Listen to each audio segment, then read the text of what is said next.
নমস্কার, সুরজিৎ মান্না ক্রিয়েশনস চ্যানেলের পক্ষ থেকে তোমাদের সবাইকে সুস্বাগতম। আশা করি তোমরা সকলে ভালো এবং সুস্থ আছো। আমি তোমাদের জন্য এই ভিডিওটিতে তুলে ধরছি 2025 সালের মাধ্যমিক পরীক্ষার্থীদের জন্য এবিটিএ টেস্ট বা 2024-2025 বাংলা যে সমস্ত সেটগুলি রয়েছে তার মধ্যে আমি এই ভিডিওটিতে 877 নম্বর পেজের বাংলার এমসিকিউ ও এসিকিউ প্রশ্নের সম্পূর্ণ সমাধান করছি। তার আগে আমি তোমাদের সামনে 9 থেকে 855 নম্বর পেজ পর্যন্ত যতগুলি বাংলার প্রশ্নপত্রের সেট রয়েছিল সেগুলো সমাধান করে দিচ্ছি। তোমরা ওই ভিডিওগুলি দেখতে চাইলে আমার চ্যানেলের প্লে লিস্টে গিয়ে দেখে নাও, নাহলে এই ভিডিও ডিসক্রিপশনে তার লিঙ্ক দেওয়া আছে, ওখানে ক্লিক করে দেখে নিতে পারো। চ্যানেলে নতুন হলে চ্যানেলটিকে সাবস্ক্রাইব করে চ্যানেলের সঙ্গে যুক্ত হয়ে যাবেন। ডান থেকে বেল আইকন অল অপশানে গিয়ে প্রেস করে যাতে পরবর্তী ভিডিও নোটিফিকেশন পাও। আর ভিডিওটি তোমাদের বন্ধু বান্ধবীদের মধ্যে প্রচুর পরিমাণে শেয়ার করো। আলোচনা শুরু করছি। একের দাগে প্রথম প্রশ্ন, আরে বাবা খেপছিস কেন? যে খেপেছিল সে হলো অপশান কয়ে তপন। 1.2 নদের চাঁদ মেল প্যাসেঞ্জার আর মালগাড়িগুলি তীব্র বেগে ছোটাছুটি নিয়ন্ত্রণ করত, অপশান কয়ে দিবারাত্রি। 1.3 বিপ্লবী সব্যসাচী মল্লিক যেখান থেকে ডাক্তার উপাধি অর্জন করেছিলেন সেই জায়গাটি হলো অপশান ক্ষয়ে বিলাত। 1.4 আফ্রিকার মানব রূপ অপরিচিত ছিল, অপশান ঘয়ে উপেক্ষার আবিল দৃষ্টিতে। 1.5 বাহু রক কন্যার জীবন, এখানে বাহু রক শব্দের অর্থ হলো অপশান ঘয়ে ফিরে আসুক। 1.6 ঋষি বালকের মাথায় গোঁজা আছে, অপশান কয়ে ময়ূর পালক। 1.7 সম্ভবত শেষ পর্যন্ত নিবিড় কলমের মান মর্যাদা বাঁচিয়ে রেখেছিলেন একমাত্র, অপশান কয়ে সত্যজিৎ রায়। 1.8 যদি বার কোনো বিষয়ের বর্ণনা দিতে হয় তবে অনর্থক কথা বেড়ে যায়, কথা বেড়ে গেলে পাঠকের, অপশান ক্ষয়ে অসুবিধা হয়। 1.9 কলেজ স্ট্রিটে গিয়ে লেখক শ্রীকান্ত প্রথম যে ফাউন্টেন পেন বা পাইলট পেন কিনেছিলেন সেটি হলো অপশান ঘয়ে সস্তার জাপানি পাইলট কলম। 1.10 সম্বন্ধ পদের সঙ্গে সম্পর্ক থাকে না, অপশান ক্ষয়ে ক্রিয়াপদের। 1.11 বিধি মোড়ে না করো নৈরাশ চিহ্নিত পদটি হল অপশান কয়ে সম্বোধন পদ। 1.12 কেবল এই ব্যাস বাক্যটির সমাস হবে, অপশান ক্ষয়ে এই মাত্র। 1.13 উপপদের সঙ্গে কৃদন্ত পদের মিলনে সমাস হয়, অপশান গয়ে উপপদ তৎপুরুষে। 1.14 শ্যামল না কথা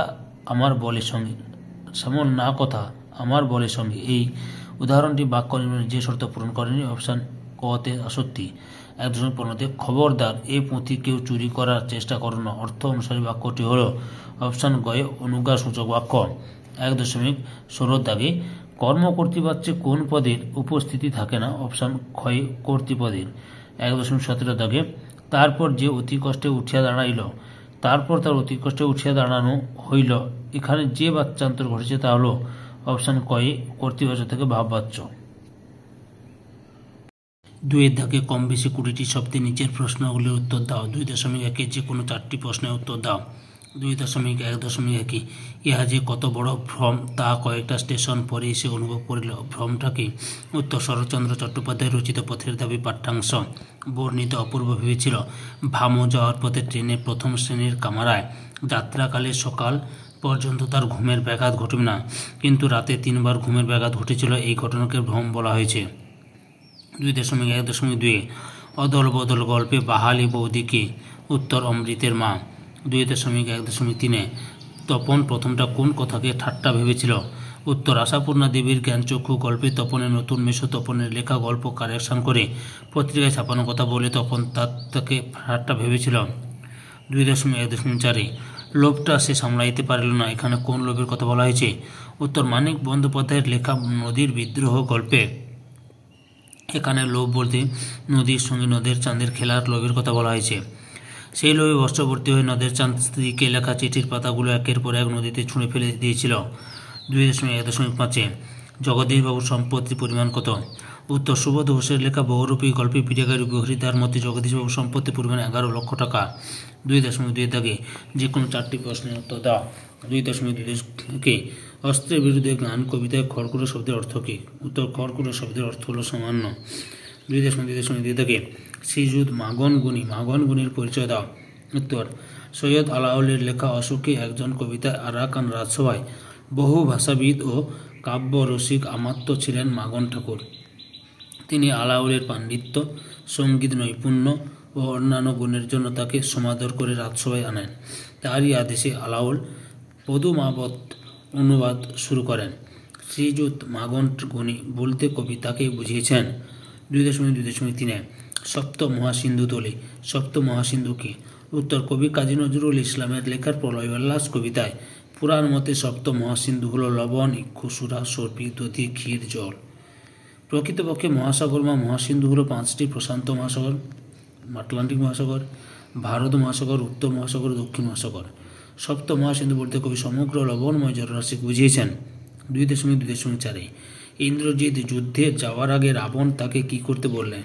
উত্তর, মাইকেল মধুসূদন দত্তের লেখা অভিষেক কাব্যাংশ অবলম্বনে ইন্দ্রজিৎ সমরে যাওয়ার আগে কুলেশ্বর রাবণ তাকে ইষ্টদেবকে পূজায় তুষ্ট করে আশীর্বাদ প্রাপ্ত হওয়ার কথা বলেন। 2.2.5 ছড়ানো রয়েছে কাছে দূরে, কি ছড়ানো আছে? উত্তর, শিশুদের সব। 2.3 থেকে যে কোনো 3টি প্রশ্নের উত্তর দাও। 2.3.1 ব্যারেল ও কার্ট্রিজ কোন বিপরীত ধনুষ পদার্থের অনুষঙ্গে ব্যবহৃত হয়? উত্তর, ফাউন্টেন কলমের। 2.3.2 পরিভাষার উদ্দেশ্য কি? উত্তর, পরিভাষার উদ্দেশ্য ভাষার সংক্ষেপ এবং অর্থ সুনির্দিষ্ট করা। 2.3.3 লক্ষণা বলতে কি বোঝো? উত্তর, লক্ষণা হল শব্দের বৃত্তি বিশেষ।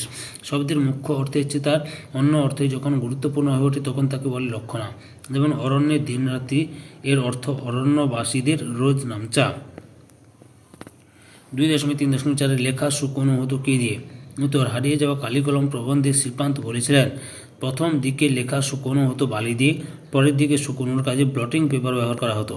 2.4 থেকে যে কোনো 8টি প্রশ্নের উত্তর দাও। 2.4.1 কর্মকারকে ক্রিয়াকে কি দিয়ে প্রশ্ন করলে উত্তর হিসেবে কি পাওয়া যায়? উত্তর, মুখ্য কর্ম পাওয়া যায়। 2.4.2 বিভক্তি ও অনুসর্গের প্রয়োগের বিশিষ্টতা অনুযায়ী বাংলা কারককে কয় ভাগে ভাগ করা যায় ও কী কী? উত্তর, 6 প্রকার: কর্তৃকারক, কর্মকারক, উপাদানকারক, অধিকরণকারক, নিমিত্তকারক, করণকারক। 2.4.3 একটি উপায়ন্তকরণের উদাহরণ দাও। নিয়মিত দেহ চর্চায় শরীর সুঠাম হয়। 2.4.4 বাচ্য শব্দের ব্যুৎপত্তি কি? উত্তর, বাচ্য শব্দের ব্যুৎপত্তি হল বচ যুক্ত যত। 2.4.5 কর্তৃবাচ্যের দুটি বৈশিষ্ট্য রেখো। উত্তর, কর্তৃবাচ্যের ক্রিয়াটি সকর্মক ও অকর্মক দুই রকম হতে পারে। উদাহরণ, তোমরা আসছো কখন? অকর্মক ক্রিয়া। মৃদুলা কি ভাত খেয়েছে? এটা সকর্মক ক্রিয়া। 2 নম্বরে কর্তৃবাচ্যে সাধারণত শূন্য বিভক্তি হয়, তবে কখনো কখনো এ বা তে বিভক্তি বসে, যেমন মাটিতে সকলেই বসবে, মাটি যুক্ত তে বিভক্তি। 2.4.6 এত গরম জলে স্নান করা যায় না, এটি কোন বাচ্যের উদাহরণ? উত্তর, ভাব বাচ্য। 2.4.7 ব্যাসবাক্য সমাসের নাম লেখো। অশ্রুতপূর্ব। উত্তর, অশ্রুতপূর্ব পূর্বে অশ্রুত অধিকরণ তৎপুরুষ সমাস।